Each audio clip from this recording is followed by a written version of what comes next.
Good morning mga kalotong farmer. Andito naman tayo sa ating area, no, sa ating karabahan. Ang ating pong gagawin ngayon mga kalotong farmer, ipapakita ko po sa inyo kung paano mag-remove ng flower or removing o DND ang tawag sa amin, or you know.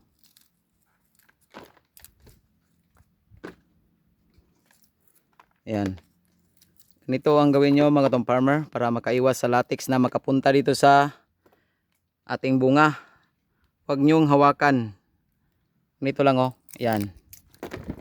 Dahan-dahanan ko lang para masundan nyo. Yan mga farmer. Tapos kunin nyo tong mga talukap. Yan. Ganitong edad ko tong farmer ang sakto na magkuha ng flower o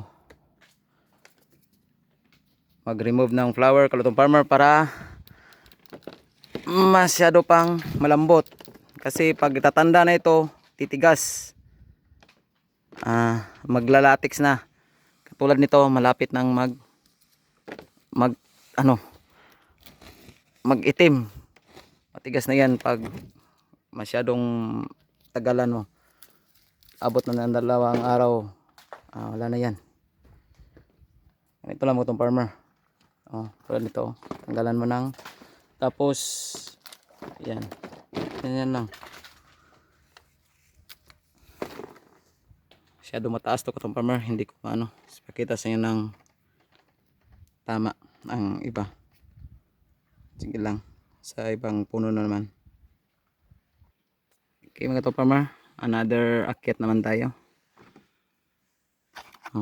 Atin pong kunin itong mga talukap niya katong farmer. At saka itong maliit na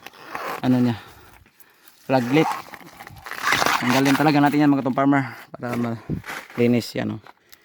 Linisan natin mga katong farmer. Ayan.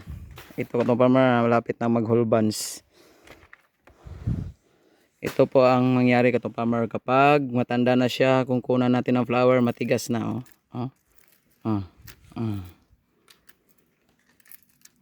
Iwasan po nating mahawakan itong bunga. Kung kadalasan yan mangyaring may latex katong farmer pag maaga kang bago magtanggal ng flower, yung wala pang araw.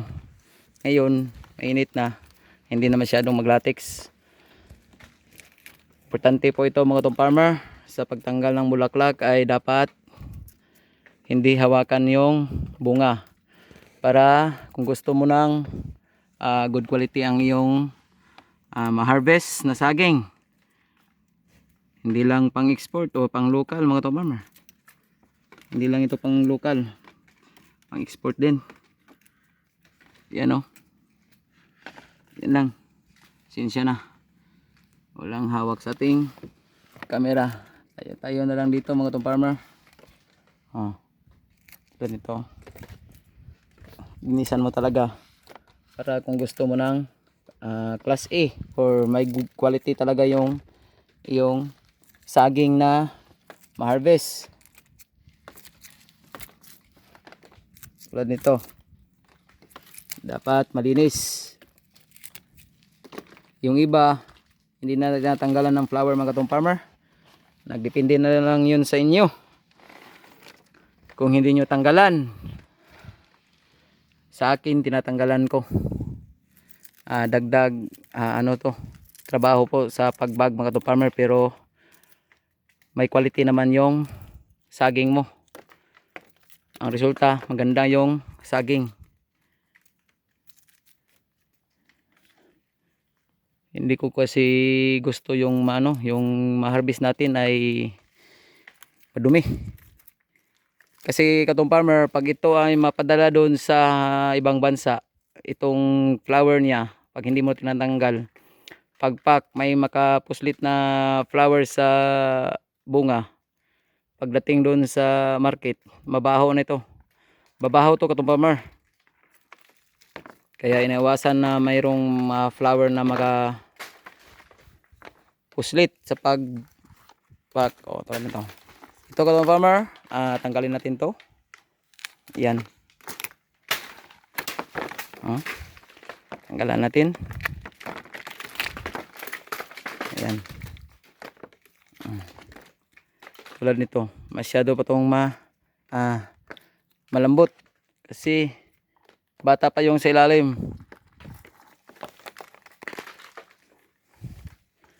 Ilang tiling? Ganito magbilang mo ito farmer.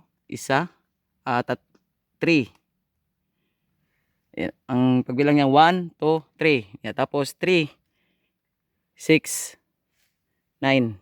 10 hands. Yan mga farmer, ang ating saging 10 hands.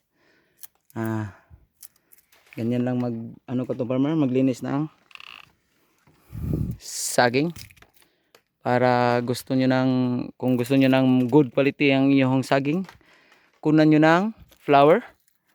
Nagdepende lang sa inyo mga farmer kung kayo ay magtanggal ng flour o hindi. Nasa sa inyo na 'yon. Pero ang pinaka-the best talaga, ang standard nito mga farmer, tanggalan talaga ng flour para malinis ang ating saging. Para pagdating ng harvest, makikita ng buyer,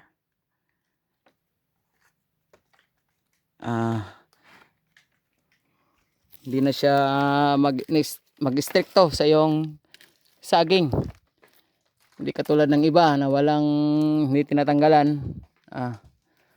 Tinitingnan talaga ng quality inspector o QI.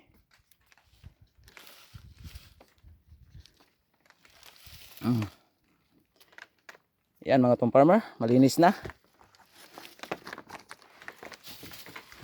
Ganyan lang ang trabaho sa pagtanggal ng farmer, flour, para malinis talaga ang iyong bunga.